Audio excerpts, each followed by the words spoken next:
Hello, and welcome to another video from witchymoon.com's series on living a magical life. This video begins our tarot class.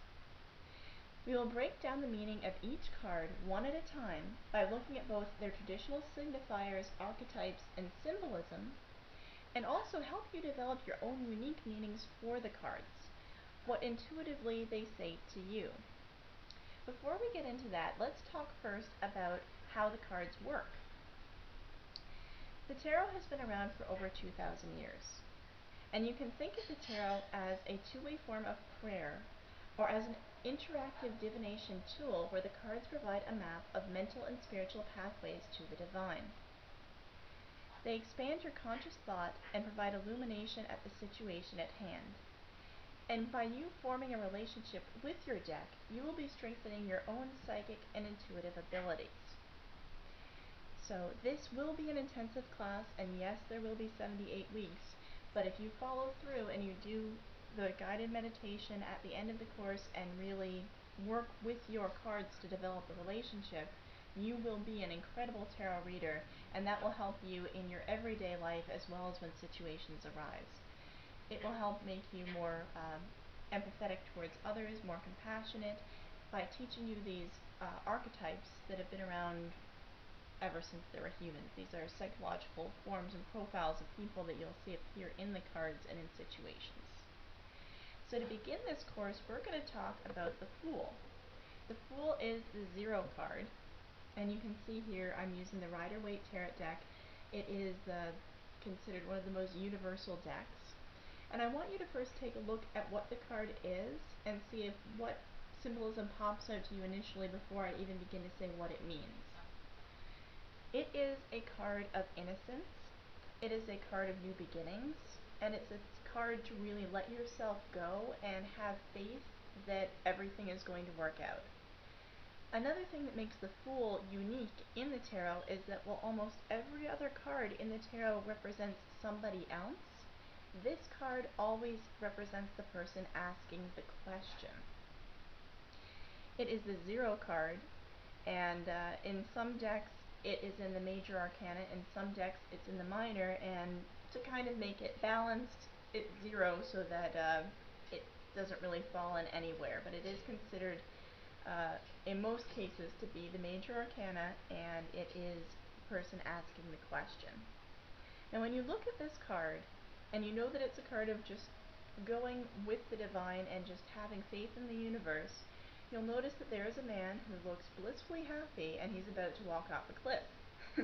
Now, I personally may not be that happy to be walking off a cliff, but in my life I do tend to overthink things, and I find that the Fool is an excellent reminder that sometimes you really just have to go with the situation. It can also mean a new career path, it can mean a new spiritual path, it can mean a new creative endeavor that you want to take on, and this card is saying go for it. The traditional meanings of this card, if we begin with the Sun at the top here, the Sun is supposed to represent kind of this warmth, exuberance, and wisdom that the Fool has that's shining behind him, kind of lighting his path as he goes.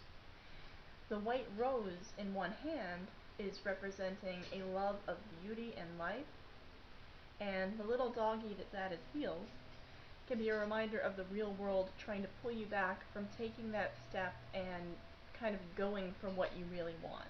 A lot of times we have situations where we want to go for something, but there's always a million and one reasons not to do it. Practical reasons, and we don't always take risks. So this is a card of risk, and this is saying if you go for it, you will be rewarded. Now, if it's reversed,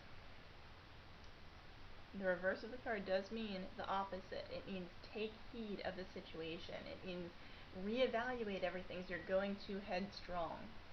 So while it definitely is good if you get it this way and you want to start something new, remember that if it is reversed, you're going to want to stop and think about things before you carry on.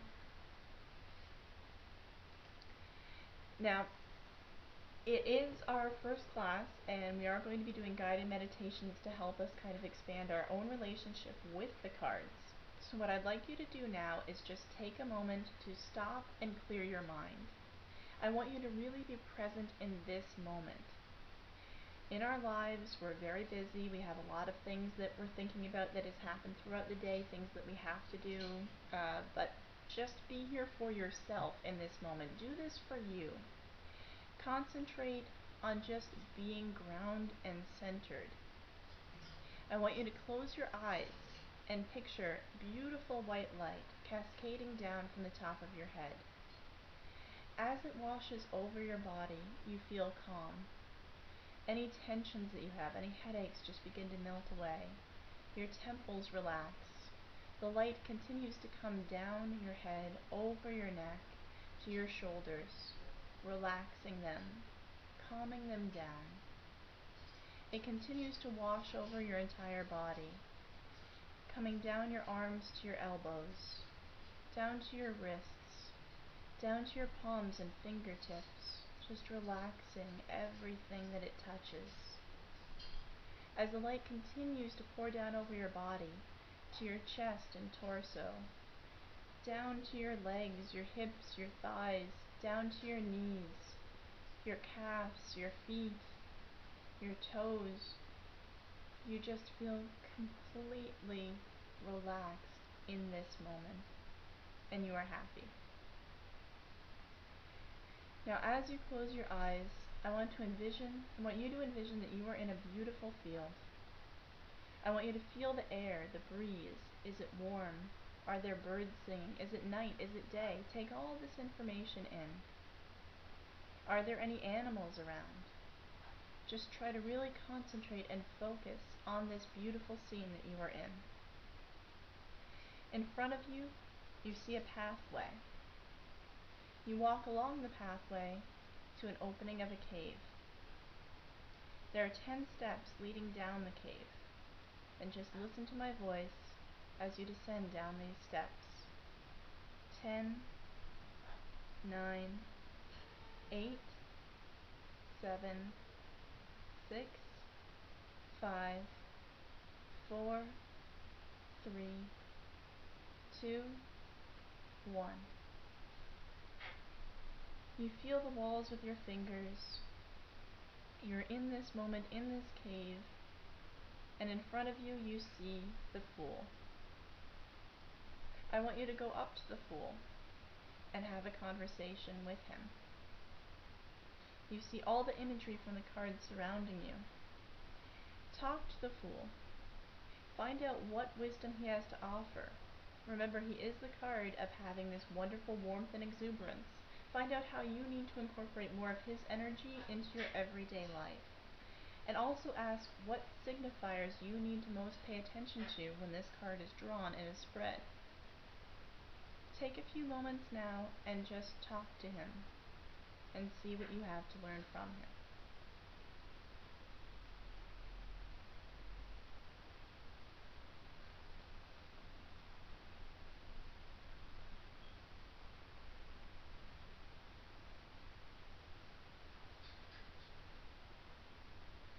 Now, thank the Fool for the time and wisdom that he has given you. Ask if there's anything that he would like in return, if there's anything that he would like you to incorporate in your life, greater love for the arts, greater faith in yourself, and start to go back up the stairs towards the opening of the cave. 1, 2, 3, 4, 5, 6, 7, 8, 9, 10. Walk back down the path, and you're in the field where you began. You can start to come back to your body. Start by wiggling your fingers and your toes, and return to the moment. If this went too fast for you, you can feel free to pause the video when you're in the meditative state with the Fool, but for time purposes I did kind of speed it up a little bit. Alright, now we've had our first meditative journey, we've talked about our first card, the Fool. What I'd like you to do is write on the Facebook fan page discussion any thoughts that you have about the reading or any questions that you have, and as always, I'll be happy to answer them. And for every morning, if you can't do it in the morning, then another time of the day is fine, but just try to spend 15 minutes doing the same meditation every day for the next 7 days, and you'll really learn the meaning and the symbolism of the card. Thank you very much for watching. This is our Witchy Moon Tarot card class, first one. I hope you enjoyed it, and I hope that you have a very magical week. Tune in next week, and always remember that witchymoon.com has over 5,000 items at 25% off retail every day. Blessed be!